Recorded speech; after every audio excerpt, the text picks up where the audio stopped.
Final Fantasy XIII is one of the main installments of the series released in 2009, with the particularity that this is the first part of its own trilogy, and part of the Fabula Nova Crystallis sub-series, and of course, as any other, will be home of many and a variety of references to previous games of the series, and my goal here is to showcase that.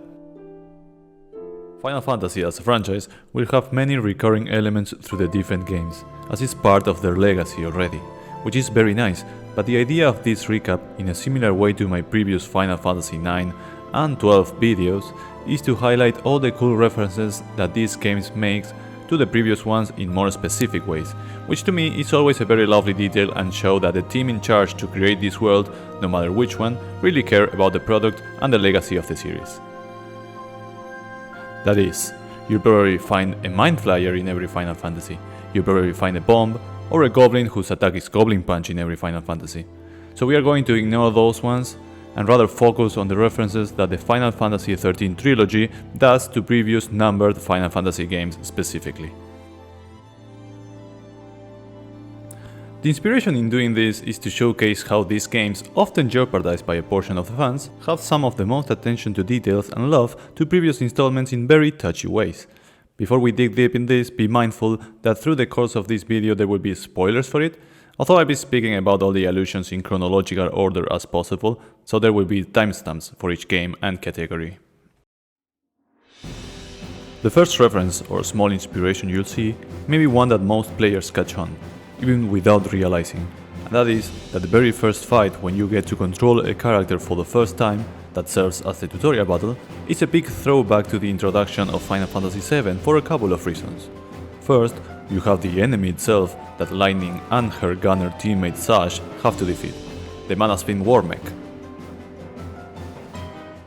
which at first glance you already can see the similarity with the Guard Scorpion, the iconic first boss of Final Fantasy VII that Cloud and his gunner teammate Barret have to defeat.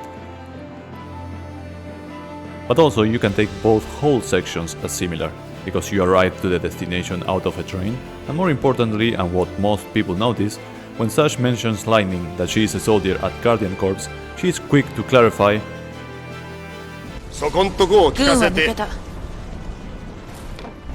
iconic line that you can hear in Cloud's Strife when clarifying the same thing to Barret in both the original and 7 remake.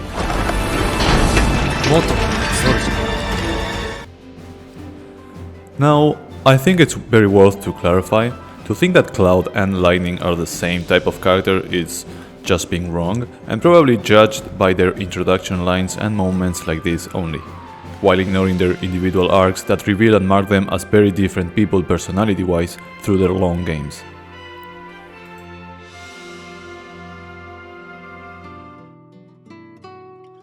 Now, to follow some sort of order here, the next category I'll cover without jumping ahead in the story too much will be about the name of some cities that you go through the game. The first one is Hobb's hometown, the port city of Palom Porom. This name is a combination of the names of the twin mages from Mysidia in Final Fantasy IV. The boy Palom is the black mage, and the girl Porom is the white mage, that join you or Setzer to help him find his path to redemption to become a paladin. Weirdly enough, this is not the first time that their names are used as Easter eggs in other Final Fantasy games. I guess they have a nice ring to it.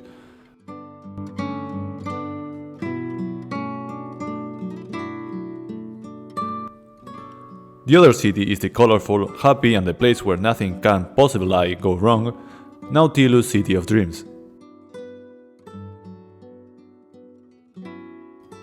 This one is called the capital of entertainment and the perfect place to hang out with chocobos and enjoy the holographic shows in which many eidolons appear. This name is the same as one of the airships in Final Fantasy III, that replaces the first one called the Enterprise.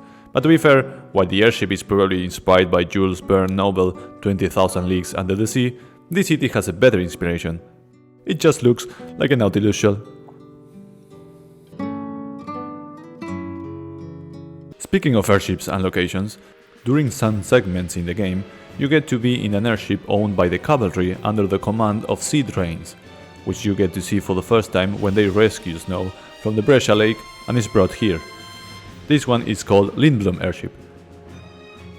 Lindblum, of course, being the name of one of the coolest cities in Final Fantasy IX, hometown of the theater trope Tantalus, which the protagonist of the game Zidane is part of at the start.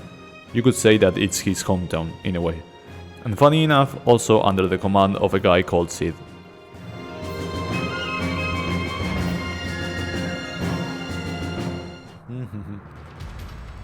The second airship you get to visit in the game is not from the cavalry but from Psychom, and under the command of the antagonists Gilgamesh and Galuf Dicely. Contrary to the previous airship, this one you get to raid to save Sash and Vanille, who are being captive here. Its name is a reference to a location in Final Fantasy II, or the faction of Palamecia, the main antagonist empire of the game, which led by Emperor Mateus conquered many cities at the start of the game. One could notice that both places are home of the main antagonist at some point, while the Lindblum in both times is on the side of the protagonists.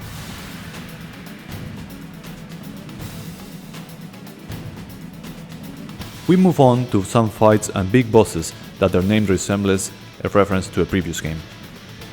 In Final Fantasy XIII, you have the summons called Eidolons in this case, and there's two of them that are introduced for the first time. The first one being Sash's Brachendolr, and the second one is Vanille's Hecatoncheir. Their name can be associated with Norse and Greek mythology, but this last one, aside from looking creepy with that many arms moving, has a name that is also from a boss in Final Fantasy III, that shares the elemental attribution of earth magic. So in a similar fashion to what happened to the summon Atomos, that was a big boss in Final Fantasy V and turned into an Eidolon in Final Fantasy IX, Hecatoncheir got the same treatment.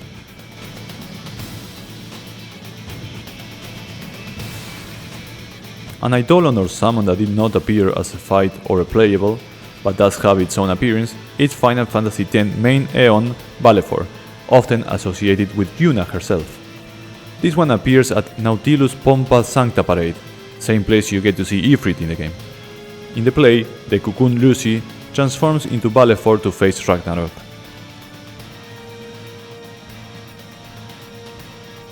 Even the text on the cloth around its body reads White Valefor in the Cocoon script.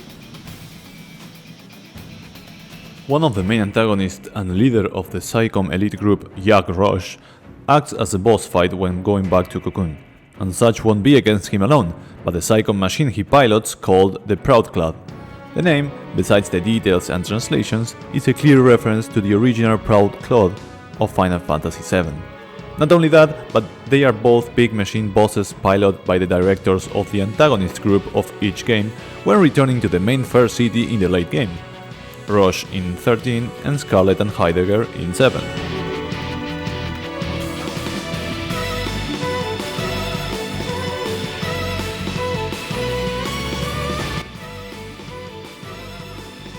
One classic monster for a big boss in the entire franchise is the Tiamat, originally a 6-headed dragon in Final Fantasy I, but also appearing in 9, 12, the MMOs, etc.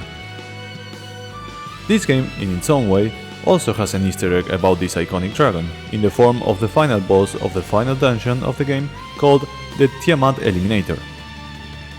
A big dragon or wyvern-like figure that when I personally saw it, in my most proud moment playing this game, I thought it could be a Tiamat-related boss when it first appeared.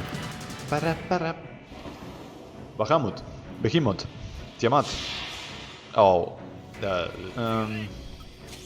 Tiamat!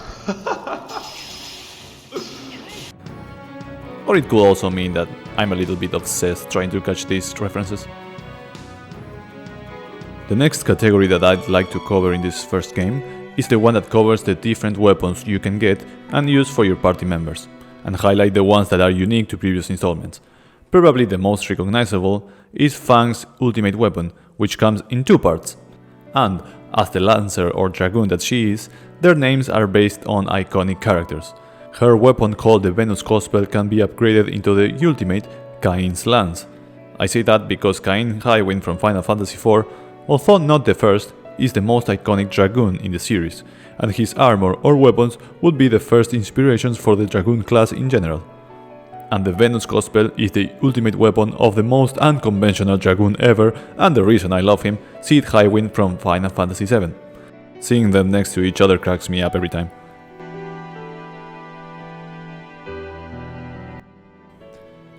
One can argue that the most iconic weapon reference is actually this one instead, and could be right. Lightning's choice of weapon is the Gunblade, which actually uses as a gun too.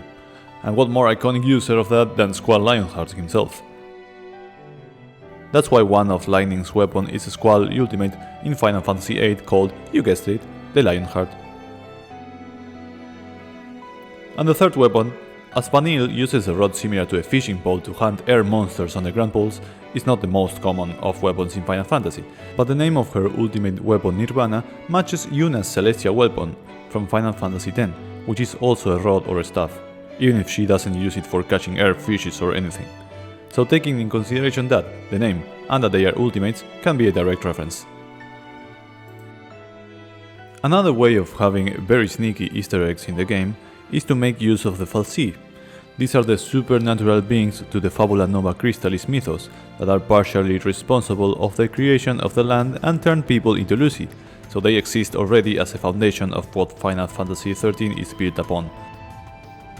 That's why you'll see a lot of these creatures more in the data log and lore bits than in the main story maybe, and a lot of them have some very unique names. For example, the aquatic Fal'Cie Bismarck, which dwells within the watery refuge of Grand Pulse's Zulia Springs and reshapes the land through water erosion.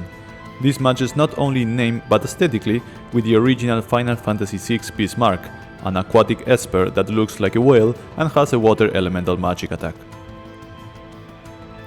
The Fal'Cie Kjata, which takes a more significant role in the story, as this is the one that resides at Eurit Korg, providing the power to Cocoon and more importantly gives Dutch, Sash son, the Lucy brand that will matter through the story.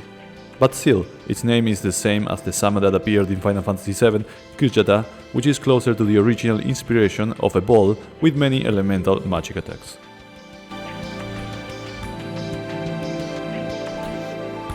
The Fal'Cie Eden, responsible for the administration and security of Cocoon and keeping it afloat.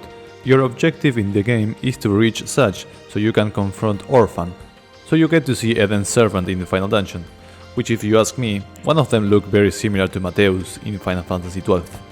But the name, besides having its religious connotations, also is taken from the unique GF or Guardian Force in Final Fantasy VIII Eden, the ultimate girlfriend of the game, which its designs combine some heavenly and sci-fi attributes too.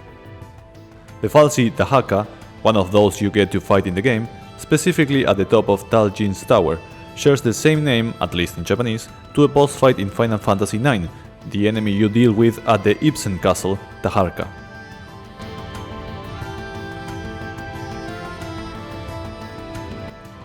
And lastly, the Pulse Fal'Cie Anima, known as the Pulse Vestige, and which will be the one turning our party members into Lucy and giving them the focus. It is based on the Final Fantasy X Aeon Anima, often related with Seymour, although you can still get it yourself eventually.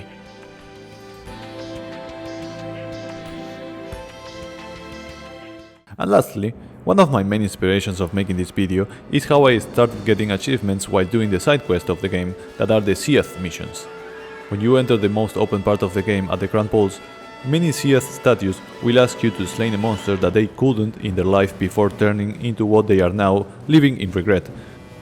Thing is, when you fulfill such missions, you receive 4 achievements on Steam at least, for low, mid, high level and all missions respectively.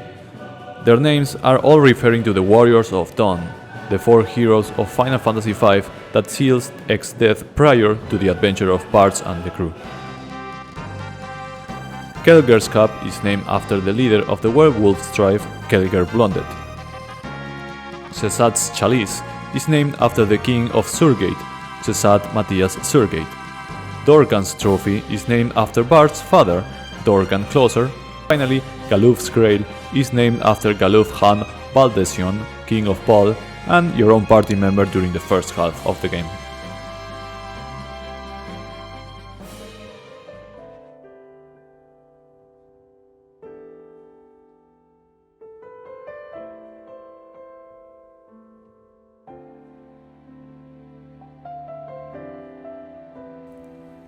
Moving on to the first sequel, named just Final Fantasy XIII 2, where we have our 2 protagonists, Sarah Farron, Lightning's sister, and Noel Kreis, a hunter from an apocalyptic future, The first thing you can notice about this game and the difference between the previous one is the many routes you can take in your adventure through the timelines. And in terms of reference, this will matter mainly in 3 worlds you visit: Serendipity, the casino-like place room for minigames; the Colosseum, your place to fight very specific unknown creatures with DLC features; and the big city of Academia will present a lot of quizzes through the streets. And this will have a lot of callbacks, so let's see some of those first.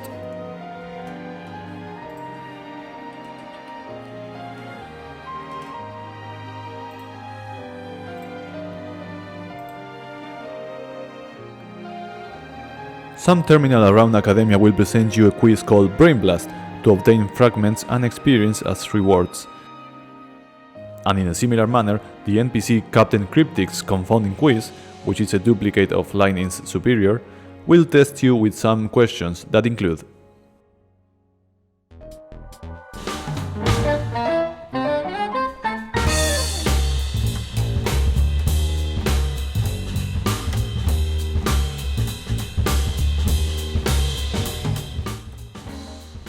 what is the famous line spoken by the famous actor who made it big on the show Wild Rose? The answer will be, "You are from the Rebel Army." This is an allusion to how in Final Fantasy II the people of Fynn formed the Wild Rose Rebellion after being invaded by the Emperor. One answer also includes Ekmet Tolos, which was a password in the castle.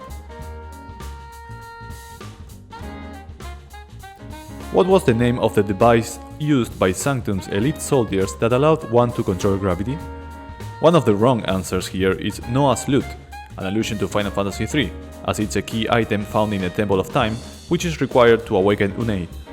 For that same question, another answer was Galuf's bangle, an allusion to Final Fantasy V party member previously mentioned.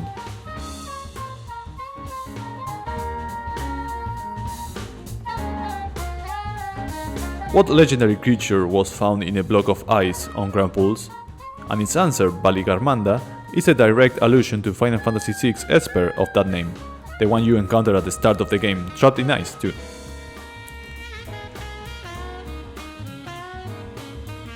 What was the most memorable role played by Jeff Roney, an actor rumored to be carrying on a steamy love affair with actress Terra Branford? It's a pretty direct one, with Final Fantasy VI protagonist Terra name, but in Japanese, Jeff Roney is instead Edgar's fake name Gerard, also from Final Fantasy VI, of course.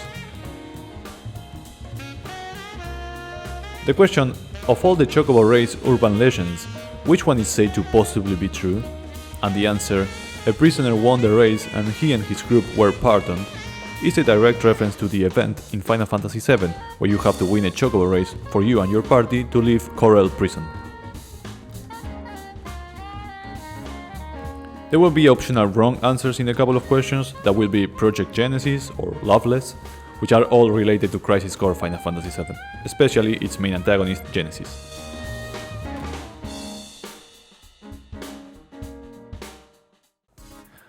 Which celebrated movie introduced the Gunblade, a now popular toy among kids? And the answer, The Sorceress Knight, is a reference to Final Fantasy VIII and the movie Laguna starred in, which also inspired Cypher when he was a kid. What mythology-based movie won the Tantalus Award for Best Film in 328 AF? And many others similar, is an allusion to Final Fantasy IX, because Tantalus is the name of the theater trope from Lindblum. One answer for a Moogle-related question is Stiltzkin Bakery, him being the traveling merchant Moogle in Final Fantasy IX, who you can see through the story. And lastly, what is the name of the exciting underwater sport that requires a ball? Is a question that alludes to Final Fantasy X. So with that in mind, I hope that you all got this answer right, which is of course Blitzball, the main sport and minigame in that installment.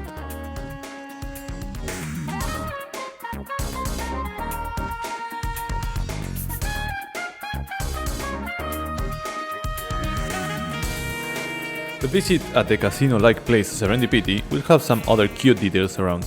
Besides having an intentional resemblance to the gold saucer from Final Fantasy VII, the first one I personally think about is how one of the items you can get through your coins is Setzer's dice. Setzer Gaviani is a gambler in Final Fantasy VI and the first gambler to appear in the series, and one of the weapons he could use were the dices, dealing damage according to the numbers you get.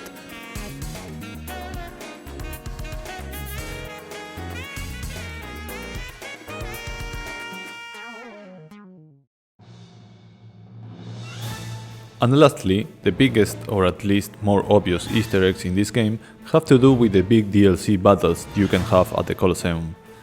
Some of these feel more like a staple of the series than just a unique callback.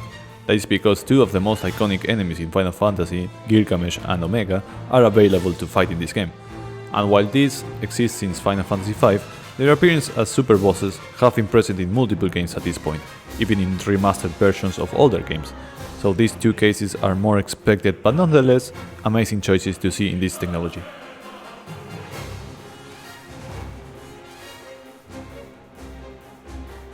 One more unique fight is the DLC monsters Ultros and Typhoon, which are specifically based on the Final Fantasy VI appearances.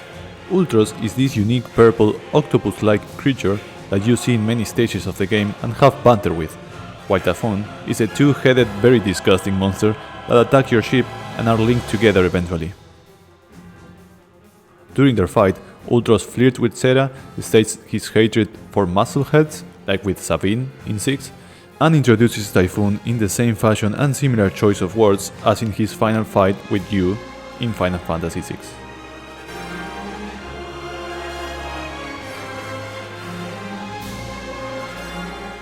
And the DLC challenge Take Me to Your Leader will make you engage with these tiny blue extraterrestrial beings that are based on the creature Poo-Poo from Final Fantasy VIII. One that for years I was so confused about how true that was because it looked so out of place. But it was perfect for an era where there were more mysteries than common knowledge about the game, so it worked perfectly.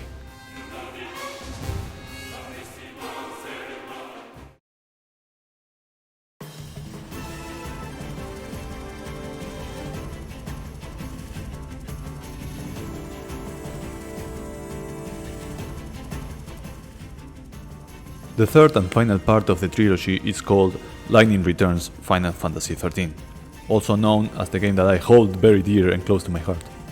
In here you control only lightning and change outfits with different commands and attributes as if you spin around jobs mid-fight. And if you're going to have dozens of outfits, then isn't that the perfect place to show references to previous games? I think so. And this can be. Going in game order, we have first the Splendid Admiral. This gorgeous pirate look is the same look as Faris Schwerwitz from Final Fantasy V, but specifically from Yoshitaka Amano artwork, not the game sprite. You can see Faris using this in games like Final Fantasy Brave Exvius.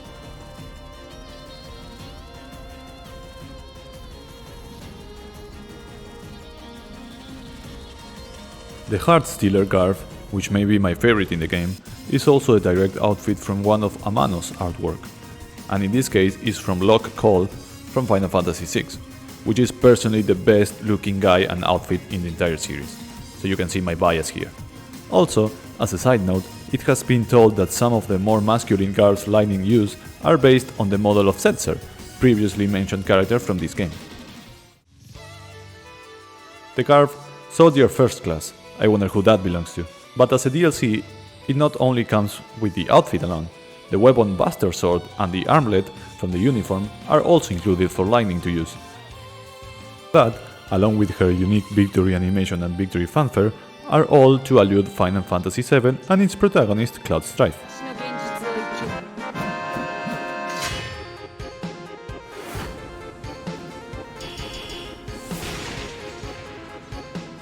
There's another outfit available in some versions of the game, that is Midgard's Flower Girl, which is Aerith Gainsborough's outfit from the original game.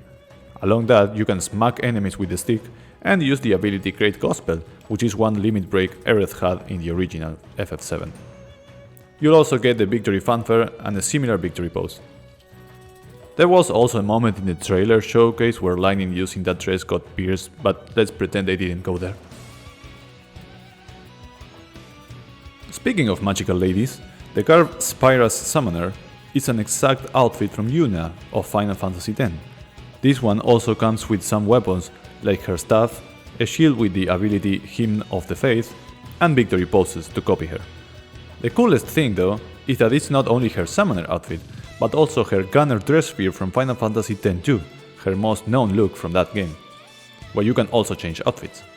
In this case you don't get a couple of guns, as that doesn't seem to be the case for Lightning, but the sword, the one she uses in the Warrior Sphere, or probably better known for being Tidus' weapon, the Brotherhood.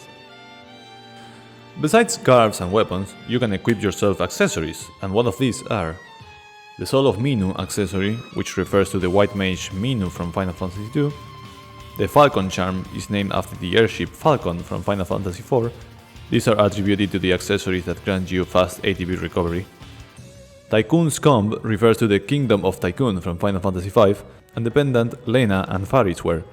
The High Wind charm is also named after an airship, this case the one from Final Fantasy VII, led by Sid Highwind, and also helps you recover ATV.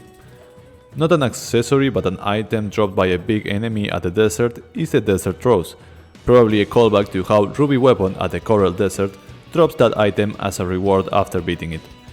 And the Stroll charm, as any other charm, is an airship reference, in this case the one in Final Fantasy XII. You will be able to notice some cute stuff around with quest givers and shops, just like how there's a shop called Jack's Goods with the Sanarkand Aves logo, or a quest giver called Lamont, which is the fake name that Larsa from Final Fantasy XII uses.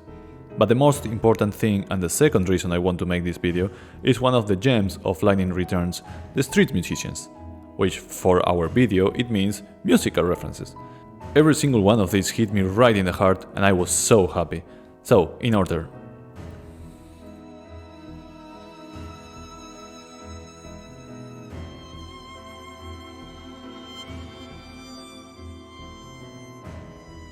I don't know about you, but when I get to hear the main theme of Final Fantasy, also known as the prologue from the original, in any fashion, like opening sequences like in 4 or 12, or the ending credits like in 6, 7 and many more, I start tearing up no matter the context. So you know that even that the street performers at the entrance of Jutland play this exact song in a marching band way, I will still get emotional and jam along with them for a bit before moving on.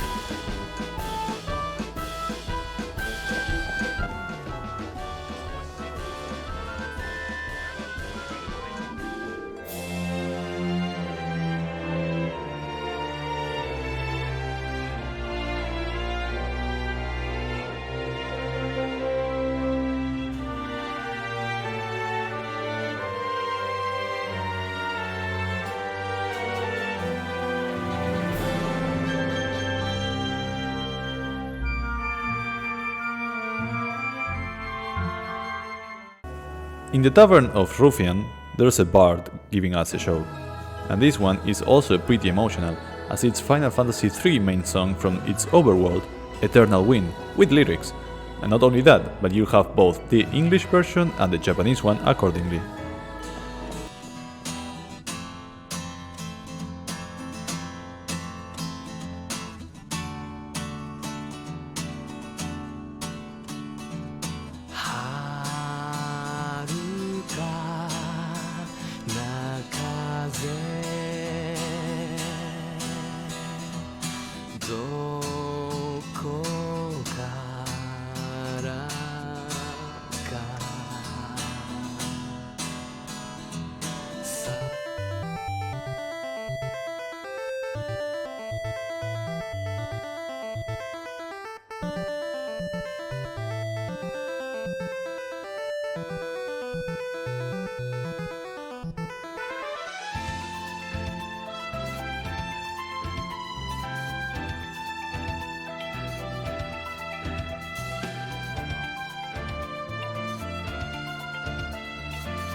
Lost within the darkness, I am blinded by light, a radiance that brings endless night.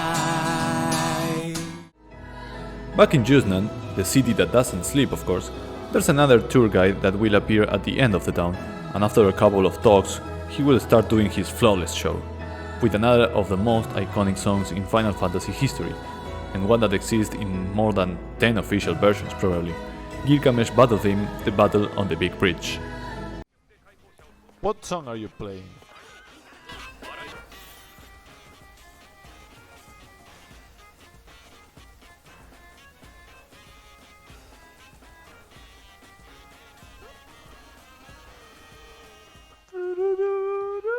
Oh my god, this game is so great!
And after some high-level missions by two eccentric dudes, they will reveal to you that their names are Biggs and Wedge.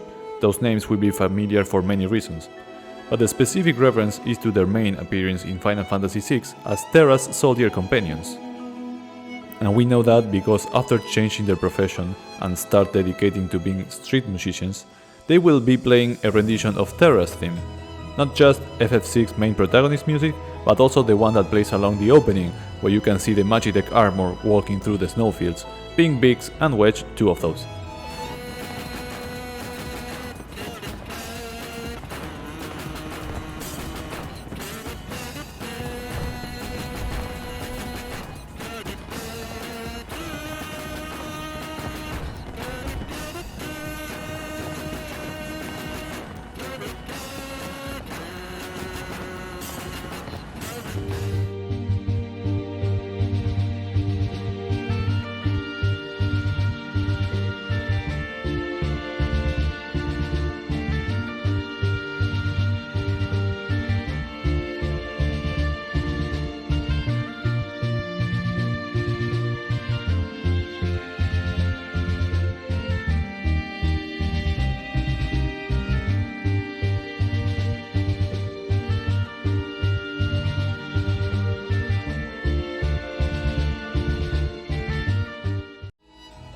And this should be it.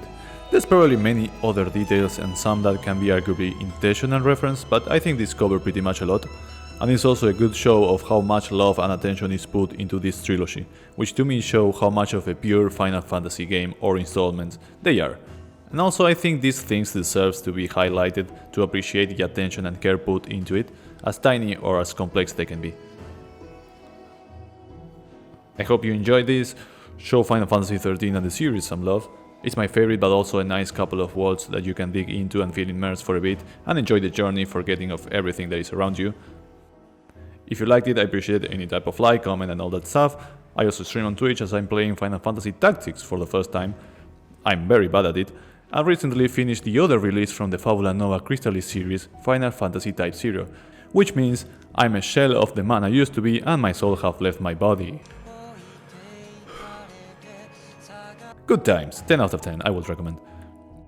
So I hope you are doing well, take care of yourselves, enjoy what you do, play some Final Fantasy, and see you later, love you.